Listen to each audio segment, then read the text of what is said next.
आज सिक्किम को बड़ी सौगात मिलने जा रही है। इस बड़ी खबर पर जी न्यूज की नजर लगातार रहेगी। प्रधानमंत्री नरेंद्र मोदी ये बड़ी सौगात देने वाले हैं और 4000 करोड़ की सौगात प्रधानमंत्री नरेंद्र मोदी कई परियोजनाओं के रूप में देंगे। तो कई सारी परियोजनाओं की सौगात आज सिक्किम को मिलेगी।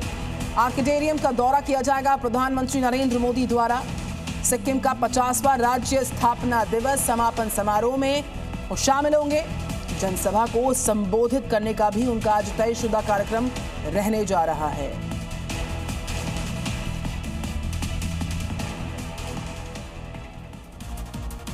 नमस्ते जी, में सिक्किम को मिलने वाली सौगात के बाद अब बात कर लेते हैं दिल्ली एनसीआर की, क्योंकि दिल्ली एनसीआर में अचानक से मौसम का मिजाज बदल गया। तेज हवाओं के साथ धूल भरी आंधी ने दिन में अंधेरा कर दिया। विजिबिलिटी बहुत कम रही, यातायात पर असर रहा। वहीं तापमान में गिरावट की वजह से लोगों को गर्मी से थोड़ी बहुत राहत जरूर मिली है।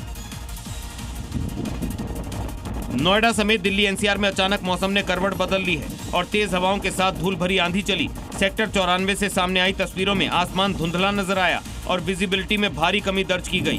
तेज झोंकों की वजह से सड़कों पर आवाजाही प्रभावित हुई। मौसम विभाग के मुताबिक हवा की रफ्तार 40 से 50 किलोमीटर प्रति घंटा तक पहुंची। तापमान में भी 2 से 3 डिग्री की गिरावट देखी गई। तो केदारनाथ यात्रा से जुड़ी एक बड़ी खबर इस वक्त की है। बीमार जो श्रद्धालु हैं उनका यहां पर रेस्क्यू हो चुका है। एनडीआरएफ और एसडीआरएफ ने रेस्क्यू ऑपरेशन किया। पीएचसी से केदारनाथ हेलीपैड तक श्रद्धालु को पहुंचाया गया। यात्रा के दौरान अचानक से श्रद्धालु की तबीयत खराब हो गई थी। श्रद्धालु बीमार हो गए थे। दिल दहला देने वाली इस घटना ने सबको झकझोर दिया, जहां एक युवा श्रद्धालु अचानक गंभीर रूप से बीमार होकर जिंदगी और मौत के बीच झूलने लगा। लेकिन प्रशासन ने रेस्क्यू अभियान चलाया और हालात पलट दिए। गंभीर हालात में नेपाल के लक्ष्मण अधिकारी को प्राथमिक उपचार के बाद एनडीआरएफ और एसडीआरएफ की टीम ने तुरंत कार्रवाई करते हुए उन्हें पीएचसी के केदारनाथ हेलीपैड तक सुरक्षित पहुंचाया। इसके बाद जिला चिकित्सालय रुद्रप्रयाग के लिए रेफर किया गया। रेस्क्यू के दौरान प्रशासन, स्वास्थ्य विभाग और आपदा प्रबंधन टीमों के बीच बेहतर समन्वय देखने को मिला। रूस के मॉस्को शहर से बड़ी खबर, जहां मॉस्को में अचानक से मौसम ने करवट बदल ली। भारी बर्फबारी से कई इलाकों में पेड़ गिर गए, कई जगह पर बिजली गायब हो गई, जिसके चलते 50 से ज्यादा फ्लाइट्स डिले हुई। मॉस्को के कई इलाकों में मौसम ने ऐसी करवट बदली कि हर तरफ बर्फ ही बर्फ नजर आई। कुछ इलाकों में 12 सेंटीमीटर तक बर्फ जमा हो गई। इस सीजन में ये अब तक की सबसे भारी बर्फबारी है, जिसे देखते हुए ऑरेंज अलर्ट जारी किया गया है। सड़कों पर भारी बर्फ जमी है। कई जगहों पर पेड़ गिरने की खबरें हैं और तेज हवाओं ने हालात को और भी मुश्किल भरा बना दिया है। खड़ी गाड़ियां बर्फ से ढकी नजर आईं। परिवहन व्यवस्था बुरी तरह से प्रभावित हुई है। 50 से ज्यादा उड़ानें या तो देरी से चल रही हैं या रद्द कर दी गई हैं और रेल सेवाएं भी प्रभावित हुई हैं। रूस में डरावने एवलांच ने दस्तक दी है। इसको लेकर बड़ी खबर सामने आ रही है और इस एवलांच को देखने के बाद शायद आप भी विचलित हो जाएंगे। मंजर इतना खौफनाक है कि देखने वालों के होश उड़ गए। और उस खौफनाक मंजर की ये रही तस्वीरें। ये कुछ और नहीं बल्कि ग्लेशियर में आए एवलांच की तस्वीरें हैं। जैसे ही हिमस्खलन हुआ, आसपास अफरा तफरी मच गई, मानो पहाड़ियों का सीना चीरकर कोई पदार्थ बाहर निकल रहा हो।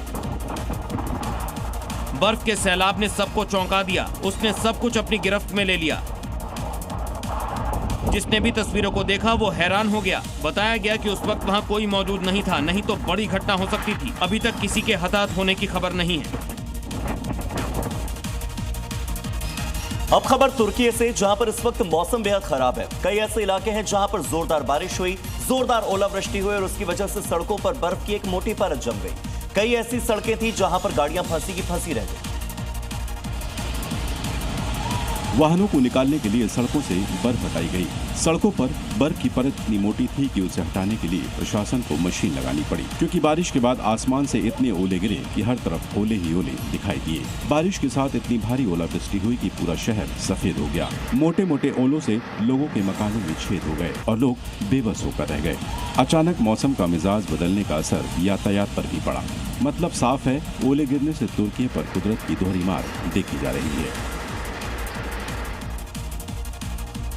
पटना के पारस अस्पताल में हंगामे की खबर है। बच्चे की मौत के बाद बवाल हो गया यहाँ पर। अस्पताल में तोड़फोड़ भी हुई है। हॉस्पिटल पर किडनी निकालने के आरोप लग रहे हैं और परिवार वालों ने अस्पताल में जो शीशे लगे हुए थे वो तोड़ दिए। पारस हॉस्पिटल की ये तस्वीरें हैं जहां पर बच्चे की मौत के बाद किडनी निकालने के आरोप लगे और परिवार के लोगों ने, ग्रामीणों ने अस्पताल के शीशे तोड़ दिए।